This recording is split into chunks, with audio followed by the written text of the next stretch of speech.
Hello everyone, welcome to my channel. I am Paniksha Bhardwaj. तो आज के लेक्चर में हम क्लास 9th की एसएसटी के हिस्ट्री का chapter number 4 that is forest society and colonialism, ये इस चैप्टर का थर्ड वीडियो रहेगा। इससे पहले मैंने इस चैप्टर की 2 वीडियोस जो हैं वो अपलोड कर दी हैं अपने चैनल पे। जिन्होंने नहीं देखा है वो जाके देख लें।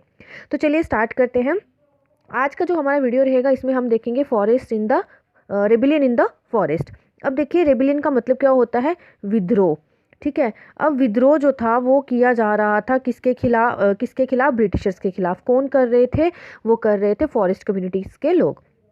क्यों कर रहे थे? क्योंकि फॉरेस्ट जो ब्रिटिशर्स थे उन्होंने फॉरेस्ट को लेके बहुत सारे लॉज जो थे, रूल्स रेगुलेशंस जो थे वो बना दिए थे, फॉरेस्ट एक्ट पास कर दिए थे, जिसकी वजह से जो फॉरेस्ट कम्युनिटीज़ के लोग थे, ठीक है, विलेजर्स थे, फॉरेस्टर्स थे, आदिवासी थे, ट्राइबल्स थे, उनको बहुत सारी मुश्किलातों का सामना करना पड़ रहा था। सो उन्होंने क्या किया? ब्रिटिशर्स के अगेंस्ट जो था वो विद्रोह करना शुरू कर दिया, ताकि ब्रिटिशर्स उनसे डर कर जो है वो उन फॉरेस्ट लॉज को क्या कर दें? ख़त्म कर दें। तो वही सब चीज़ें हमने इस टॉपिक के अंदर देखना है। तो बहुत सारे इंडिया के बहुत सारे पार्ट्स में और वर्ल्ड की अगर आप बात करें तो फॉरेस्ट कम्युनिटीज़ जो थी उन्होंने रिबेल करना शुरू कर दिया। क्यों रिबेल किया? क्योंकि जो जो चेंजेस फॉरेस्ट को लेके जो जो बदलाव लाए गए थे और उनके ऊपर इम्पोज किए गए थे फॉरेस्ट कम्युनिटीज़ के ऊपर, उनसे वो तंग आकर उन्होंने क्या करना शुरू कर दिया? रिबेल करना शुरू कर दिया।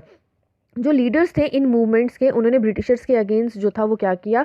रिबेल किया, विद्रोह किया। और लीडर कौन थे इन मूवमेंट्स के? वो थे सिद्धू एंड कानू, जो कि संथल परगाना, परगाना क्या होता है? Cluster of villages. ठीक है, गांव का समूह, गांव का झुंड, गांव बहुत सारे गांव मिलकर जो झुंड बनाते थे उसको परगाना बोला जाता था। और संथल जो है ये झारखंड के एक ट्राइब थी। ठीक है, झारखंड के अंदर एक ट्राइब थी संथल। तो इस संथल ट्राइब के जो लोग थे, सिद्धू एंड कानू, वो लीडर थे इस मूवमेंट के, जो कि ब्रिटिशर्स के अगेंस्ट चलाई जा रही थी।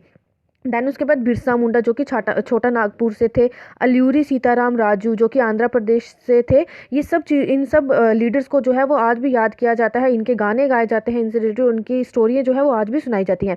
We will now discuss in detail. अब हम इनके बारे में डिटेल में पढ़ेंगे कि कैसे रेबिलियन जो था वो बस्तार के किंगडम में 1910 में जो था वो किया गया था। क्यों हुआ था बस्तार में? अब बस्तार एक जगह का नाम है। ठीक है, द पीपल ऑफ बस्तार, जो गाँव के बस्तार के लोग जो थे उन्होंने क्या क्या किया, ठीक है, कैसे प्रोटेस्ट किया, वो सब इसमें बताया है।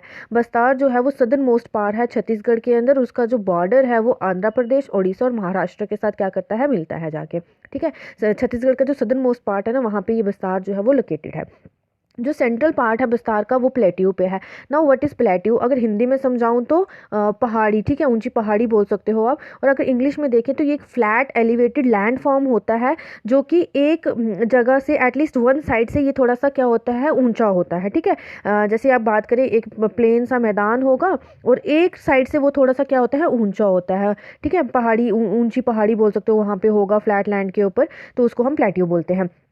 अब इस प्लेट्यू के नॉर्थ में जो छत्तीसगढ़ प्लेन था और उसके साउथ में गोदावरी प्लेन था। जो रिवर इंद्रावती थी वो इस बस्तार से क्या होती थी? फ्लो करती थी। ईस्ट टू वेस्ट जो रिवर इंद्रावती थी वो फ्लो करती थी बस्तार के अंदर। ठीक है, बहुत सारी डिफरेंट कम्युनिटीज़ जो थी वो बस्तार के अंदर रहती थी, जैसे मायरिया हो गया, मूरा गोंड्स हो गया, दुर्वाज हो गया, भातराज हो गया, हलबाज हो गया। ये कुछ ट्राइब्स थी, ट्राइबल कम्युनिटीज़ थी जो कि बस्तार के अंदर रहती थी। ये अलग अलग तरह की लैंग्वेजेस बोलती थी, लेकिन कॉमन कस्टम्स एंड बिलीफ्स इनका एक ही था। यानी कि कस्टम्स और बिलीफ्स जो थे वो इनके सेम ही थे। जो रीति रिवाज हो गए, विश्वास था जो इनका भगवान के ऊपर मानना, भगवान को मानना, वो एक था। लेकिन लैंग्वेजेस जो थी, इनकी भाषाएं जो थी, ये अलग अलग तरह की बोलते थे। जो पीपल थे बस्तार के, उनका ये मानना था कि village was given it's land by the earth. जो एक गाँव है उसको उसकी ज़मीन जो है वो अर्थ के द्वारा मिली है, और इन रिटर्न उनको क्या करना है? They look after the earth. वो अर्थ को देखेंगे उसकी रिस्पेक्ट करके। ठीक है, एग्रीकल्चर फेस्टिवल जो थे वो सेलिब्रेट किए जाते थे और वहाँ पे वो क्या करते थे? अर्थ की पूजा करते थे, in addition to the earth. और अगर हम अर्थ की बात करें तो वो जो था वो रिवर, फॉरेस्ट, माउंटेन्स, इनकी भी बहुत ज़्यादा रिस्पेक्ट करते थे और इनके भी फेस्टिवल्स जो थे वो परफॉर्म करते थे बस्तार के लोग। अब हर एक विलेज जो था, since each village knows where its boundaries lie, the local people look after all the natural resources within that boundary. उनका ये भी मानना था कि जो भी लोग गांव के अंदर रहते हैं, मतलब देखिए, एक ये समझ लीजिए, ये गांव है। ठीक है, हर पार्ट जो था वो अलग अलग गांव था और हर गांव की अलग अलग बाउंड्री होती थी। और वो क्या करते थे? हर बाउंड्री के अंदर जो थे, जो गांव के लोग थे, वो अपने अपने फॉरेस्ट को क्या करते थे? प्रोटेक्ट करते थे, उसको मतलब सेफ रखते थे। अगर एक बंदा जो है वो अगर दूसरे गांव से जाके कोई वुड ले आता था या कोई भी फॉरेस्ट का प्रोडक्ट ले आता था, तो वो उनको क्या करते थे, दूसरे गांव का बंदा जो था वो उसको पैसे दे देता था। जैसे समझ लीजिए ये एक गांव है, ठीक है, ये डिफरेंट डिफरेंट गांव है। अगर इस गांव का बंदा जो है वो इस गांव में चला जाता है और इस यहाँ से जाके क्या करता है, लकड़ी ले लेता है। तो इस गांव में जाकर जब वो वहाँ से लकड़ी ले रहा है तो इन रिटर्न वो उसको कुछ जो फ़ी था वो क्या करता था, दे देता था, कुछ पैसे जो था वो दे देता था, जिसको देवसरी दांद या मैन इन एक्सचेंज के नाम से जाना जाता था।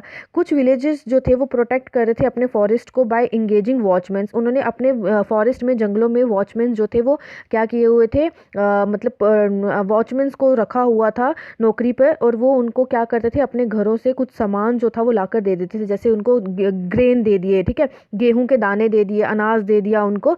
वो जो जो किसको देते थे, उन वॉचमैन को जो कि उन्होंने रखे होते थे उनके फॉरेस्ट को, उनकी फॉरेस्ट की प्रोटेक्शन के लिए।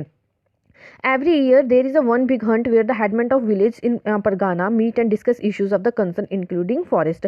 हर साल एक बहुत बड़ा हंट जो था वो किया जाता था, शिकार पे आते थे हेडमैन, विलेजेस के हेडमैन आते थे परगाना के अंदर, बहुत सारे विलेजेस में वो जाते थे और मिलते थे और आपस में क्या करते थे, डिस्कशंस करते थे फॉरेस्ट को लेके, ठीक है, कैसे फॉरेस्ट बचाने हैं, किस तरह से उनकी प्रोटेक्शन करनी है, ये सारी डिस्कशन वो उस मीटिंग में करते थे। अब बस्तार के लोगों का डर क्या था, जब कॉलोनियल गवर्नमेंट जो थी उसने मतलब ये बोला कि हम जो है फॉरेस्ट का 1905 में उन्होंने बोला कि जो 2/3 हिस्सा है फॉरेस्ट का वो हम रिजर्व कर लेंगे, रिजर्व फॉरेस्ट की कैटेगरी में डाल देंगे। देखिए बहुत बड़ा हिस्सा था ये, ठीक है, 60 to 70% जो हिस्सा था उन्होंने बोला कि हम क्या करेंगे, रिजर्व कैटेगरी में डाल लेंगे। और उन्होंने शिफ्टिंग कल्टीवेशन भी स्टॉप कर दी थी। मैंने आपको बताया था कि शिफ्टिंग कल्टीवेशन क्या होता है, पैच ऑफ लैंड को लिया जाता है, वहाँ पे आग लगाई जाती है, जलाया जाता है, ऐश फिर वहाँ से होती है, फिर उसको मिट्टी में जो है वो मिलाया जाता है, फिर उसके बाद सीड्स जो है वो डाले जाते हैं, सोन करते हैं, फिर हार्वेस्टिंग के बाद वो उस जगह को छोड़कर नेक्स्ट जगह पे चले जाते हैं। 10 से 15 साल तक वो जगह जो है वो खाली रहती है जहाँ पे उन्होंने पहले क्या की होती है, कल्टीवेशन की होती है। तो ब्रिटिशर्स ने उसके ऊपर भी स्टॉप मतलब प्रोहिबिशन लगा दिया था, रिस्ट्रिक्ट कर दिया था कि शिफ्टिंग कल्टीवेशन नहीं होगी। Hunting and collection of forest produce, the people of Bastar पर वेरी वरीड। इन सब चीज़ों के ऊपर उन्होंने क्या कर दी थी, रोक लगा दी थी, और बस्तार के जो लोग थे वो बहुत ज़्यादा परेशान होने लगे।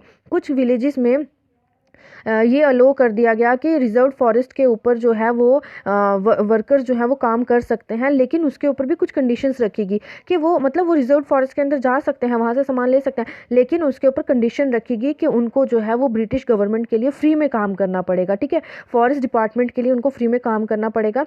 पहले वो काम करते थे तो उनको पैसा वगैरह जो था वो दे दिया जाता था, लेकिन अब ये कंडीशन कर दी गई कि भाई आप लोग जो है कॉमन पीपल जो है वो रिजर्व फॉरेस्ट के अंदर आ सकते हैं, लेकिन कुछ कंडीशंस रहेंगी। वो कंडीशंस क्या थी कि उनको फॉरेस्ट डिपार्टमेंट के लिए फ्री में काम करना पड़ रहा था, ठीक है, जैसे लकड़ी काट दिया, ट्रीज़ को ट्रांसपोर्ट कर दिया, एक जगह से दूसरी जगह ले जाया गया, फॉरेस्ट को प्रोटेक्ट करना आग लगने से, ठीक है, या आग वहाँ कोई ना जला सके, वहाँ पे जंगलों में कोई आग ना लगा सके, इन सब के लिए उनको काम करना पड़ रहा था, और उनको उस काम के लिए उनको मतलब पैसा नहीं दिया जाएगा, फ्री में काम करना पड़ेगा। Subsequently these came to be known as forest villages, और ऐसे देखते देखते उन रिजर्व फॉरेस्ट को भी फॉरेस्ट विलेजेस के नाम से जाने लगा। जो लोग थे दूसरे विलेजेस से वो डिस्प्लेस्ड विदाउट एनी नोटिस और कंपनसेशन, वो मतलब बिना बताए वहाँ से नहीं जा सकते थे, अपना गांव छोड़कर नहीं जा सकते थे, और अगर वो ऐसा करते थे तो उनको पैसा जो है या फिर ब्राइब जो है वो देना पड़ता था, रिश्वत वगैरह देना पड़ता था।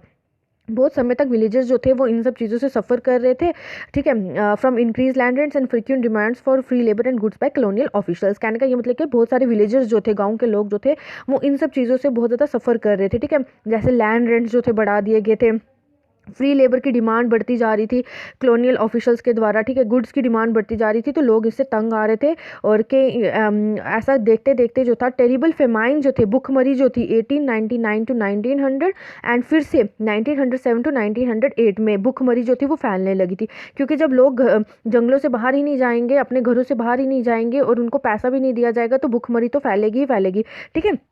इसलिए जो था वो क्या किया गया, लोग जो थे वो डर के वहाँ से भागने लगे। Reservations prove to be the lost straw, reservations की करी जाने लगी, लोगों को मतलब पहले से रिजर्व करके रखा गया कि वो क्या करेंगे, अब यहाँ पे काम करेंगे। अब आगे क्या हुआ, people began to gather and discuss these issues in their village councils. अब लोग जो थे वो इकट्ठा होने लगे और इन इशूज़ के ऊपर डिस्कशन करने लगे अपने अपने विलेज काउंसिल्स के अंदर, ठीक है, कि बाजार के अंदर क्या हो रहा है, या मतलब बाजार में मिलकर डिस्कशन करने लगे। फेस्टिवल्स पे वो मिलकर क्या करते थे, डिस्कशन करते थे, जहाँ पे हेडमैन और जो प्रीस्ट थे, ठीक है, डिफरेंट गांव से आके क्या होते थे, इकट्ठे होते थे, वहाँ पे ये सब डिस्कशन जो थी इन इश्यूज़ के ऊपर डिस्कशन जो थी वो की जाती थी। जो इनिशिएटिव लिया गया था किसके द्वारा, धुरवास के द्वारा, जो कि कांगड़ फॉरेस्ट के अंदर रहते थे, और जहाँ पे सबसे पहले रिजर्वेशन जो थी वो क्या की गई थी, उठाई गई थी, मतलब ये रिजर्वेशन जो थी चलाई गई थी। Although there was no single leader, कोई भी ऐसा लीडर नहीं था। Many people speak of Gundadhur from village Nainthar as an important figure in the movement. बहुत सारे, मतलब गुंदाधुर हो गया जो कि न्यानथर विलेज के रहने वाले थे, ये एक इंपॉर्टेंट फिगर थी जो क्या करते थे, इसके बारे में, इन इश्यूज़ के बारे में डिस्कशन करते थे। 1910 में क्या हुआ, mango Bhoj, a lump of earth, chillies and arrow, ये जो चीज़ें थी ये क्या किया जाता था, सर्कुलेट करवाया जाता था विलेजेस के बीच में, गाँव से गाँव के बीच में, ताकि लोग जो हैं वो इससे अवेयर हों। यानी कि ये जो चीज़ें थी ना, ये एक मैसेज का काम कर रही थी विलेजर्स को इन्वाइट करने के लिए कि वो आएँ और ब्रिटिशर्स के अगेंस्ट क्या करें, विद्रोह करें, रिबेल करने के लिए तैयार हों। विलेजेस जो थे, every village contributed something to the rebellion expenses, हर एक विलेज जो था वो कुछ ना कुछ देता था रेबिलियन के एक्सपेंसेस को कंपनसेट करने के लिए। बाजार्स को लूटा जाता था, जो ब्रिटिश ऑफिसर्स होते थे उनके घरों को, और उनके ट्रेडर्स को क्या किया जाता था, उनके घरों और ट्रेडर्स को, स्कूल्स को, पुलिस स्टेशन को जला दिया जाता था, या फिर वहाँ पे चोरी वगैरह की जाती थी, और जो भी वहाँ से सामान वो इकट्ठा करते थे या अनाज वगैरह वो लेते थे और वो आपस में क्या करते थे, डिस्ट्रीब्यूट कर लेते थे। Most of those who were attacked were in some way associated with the colonial state and its oppressive laws। कुछ जो लोग थे वो क्या करते थे, colonial state में जाके अटैक वगैरह करते थे और उनके oppressive laws से तंग आकर उनको क्या करते थे, मारते थे। विलियम वॉर्ड जो कि एक मिशनरी थे, उन्होंने ये ऑब्जर्व किया, ये कुछ इवेंट्स को ऑब्जर्व किया और उन्होंने लिखा, from all directions came streaming into Jagdalpur police merchants, forest peons, school masters and immigrants. मतलब हर एक जगह से क्या हो रहा था, जगदलपुर एक जगह का नाम था, वहाँ से सब लोग आने लगे और उन लोगों के ऊपर क्या करने लगे, अटैक करने लगे इन लोगों के ऊपर। अब क्या हुआ, ब्रिटिशर्स जो थे वो अब चुप बैठने वाले तो थे नहीं, उन्होंने क्या किया, उन्होंने भी इस रेविलियन को सप्रेस करने के लिए, दबाने के लिए क्या की, अपनी आर्मी जो थी, ट्रूप्स जो थे वो भेजे। जो आदिवासी लीडर्स थे उन्होंने मतलब नेगोशिएट करने से, मतलब एग्रीमेंट करने से मना कर दिया। जो ब्रिटिशर्स थे उन्होंने क्या किया, उनके इर्द गिर्द कैंप्स लगाना शुरू कर दिया और वहाँ पे उन्होंने फायर करना शुरू कर दिया। After they marched through the village flogging and punishing those who had taken part in the rebellion. फिर उसके बाद क्या करने लगे, वो मतलब गाँव गाँव जाने लगे और उन लोगों को ढूंढने लगे जो कि इस रेबिलियन के क्या थे, रेबिलियन के अंदर जिन्होंने पार्टिसिपेट किया था, और फिर उनको वो पकड़ते थे और उनको क्या करते थे, सज़ा देते थे। बहुत सारे विलेजर्स जो थे उन्होंने क्या किया, जंगलों में जाके छुप के, मतलब छुपने लगे, भागने लगे, और ये लगभग 3 महीने लगे, यानी कि फरवरी से मई तक का मंथ लगा ब्रिटिश गवर्नमेंट के लिए अपनी इस पूरी की पूरी पावर को वापस से रीगेन करने के लिए, ठीक है। वहाँ जो भी उनका कंट्रोल था उसको वापस से रिगेन करने के लिए उनको लगभग 3 महीने लगे, February to May. However, they never managed to capture Gundur, और वो गुंदुर के जो लीडर्स थे उनको कैप्चर नहीं कर पाए। मेजर विक्ट्री जो थी रिबल्स की, वो रिजर्वेशन के ऊपर, मतलब उसकी रिजर्वेशन को टेम्परेली सस्पेंड कर दिया गया, और जो एरिया रिजर्व कर दिए गए थे, यानी कि देखिए पहले कितना था, 2/3 एरिया जो था फॉरेस्ट का वो रिजर्व कर रहे थे कौन, ब्रिटिशर्स। लेकिन जब ये प्रोटेस्ट वगैरह हुआ, रिबल वगैरह हुआ, तो वो 2/3 का नंबर जो था वो चेंज हो गया, मतलब इसका आधे में चला गया, 1/3 में चला गया, ठीक है। तो कुछ ना कुछ इस रेबिलियन का फ़ायदा भी रहा किसको, ट्राइबल पीपल्स को। फिर उसके बाद क्या हुआ, जो ये स्टोरी थी फॉरेस्ट की और जो पीपल के बस्तार के लोगों की जो ये कहानी थी, ये यहाँ पे नहीं ख़त्म हो जाती है। इंडिपेंडेंस के बाद भी कुछ इस तरह की प्रैक्टिसेस जो थी फॉरेस्ट से रिलेटेड और रिजर्विंग फॉरेस्ट से रिलेटेड जो थी वो क्या की जाने लगी, कंटिन्यू रही। 1970s की अगर आप बात करें तो वर्ल्ड बैंक जो था उन्होंने 4600 hectares of natural sal forest should be replaced by tropical pine to provide pulp for the paper industry. देखिए पाइन ट्री का यूज़ किया जाता है पेपर बनाने के लिए, तो वर्ल्ड बैंक जो था उन्होंने बोला कि 4600 हेक्टर जो है नेचुरल साल फॉरेस्ट को काट कर वहाँ पे ट्रॉपिकल पाइन जो है वो लगाया जाएगा ताकि वो पेपर इंडस्ट्री के लिए काम आ सके। और it was only after protest by local environmentalist that the project was stopped. और लोकल इन्वायरमेंटलिस्ट जो थे उस बस्तार के आसपास के, उन्होंने क्या किया, प्रोटेस्ट किया और उन्होंने इस प्रपोजल को, इस प्रोजेक्ट को इम्प्लीमेंट होने से क्या कर दिया, रोक दिया। Let us now go to another part of Asia. अब आगे ये बोला गया कि जो आपका आगे वाला पार्ट है ना, जिसमें आप पढ़ेंगे ट्रांसफॉर्मेशन जो थी किसकी, फॉरेस्ट ट्रांसफॉर्मेशन इस जावा, ठीक है। जावा एक आइलैंड है, इंडोनेशिया का एक पार्ट है। तो यहाँ पे यही बोला गया है कि एशिया का अनदर पार्ट जो कि इंडोनेशिया है, हम उसके बारे में पढ़ेंगे।